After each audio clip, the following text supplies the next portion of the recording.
કોંગ્રેસની જન આક્રોશ યાત્રા ખેડા જિલ્લાના ફાગવેલ પહોંચી। ફાગવેલ ખાતે કોંગ્રેસના નેતાઓ, આગેવાનો અને મોટી સંખ્યામાં કાર્યકર્તાઓ ઉપસ્થિત રહ્યા। જનતાના પ્રશ્નો, અવાજને લઈને આગળ વધતી જન આક્રોશ યાત્રાનો પ્રારંભ મધ્ય ગુજરાતના દ્વિતીય ચરણની શરૂઆત ફાગવેલથી કરવામાં આવી। ફાગવેલ ધામના ભાથીજી મંદિરે ધ્વજારોહણ બાદ મહાસંમેલન યોજાયું। સભા સંબોધ્યા બાદ જન આક્રોશ યાત્રા ડાકોર તરફ રવાના।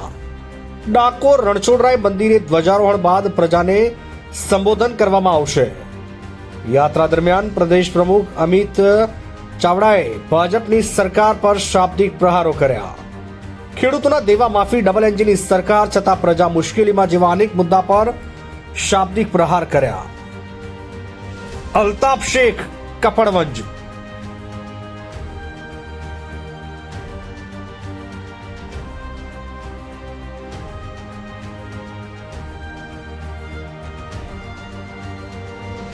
સૌપ્રથમ તો ભાતીજી મહારાજની પૂર્ણિમા આવે છે ત્યારે ધજા ચડાવીને સર્વ ધર્મ સર્વ સમાજ ભાઈચારાની ભાવનાથી રહે અને જન આક્રોશ જે ગુજરાત પ્રદેશ કોંગ્રેસ સમિતિ આયોજિત જન આક્રોશ જે યાત્રા છે એના બીજા તબક્કાની શરૂઆત જ્યારે ભાતીજી મહારાજના દર્શન કરીને જ્યારે કરી રહ્યા છીએ ત્યારે આ વિસ્તારના જે પુરાણ પ્રશ્નો હોય એ અમારા ધારાસભ્યો વિધાનસભામાં અવાજ ઉઠાવશે અને જે સમસ્યાઓ છે એ લોકોની સમસ્યાઓ સરકાર સુધી પહોંચાડશે।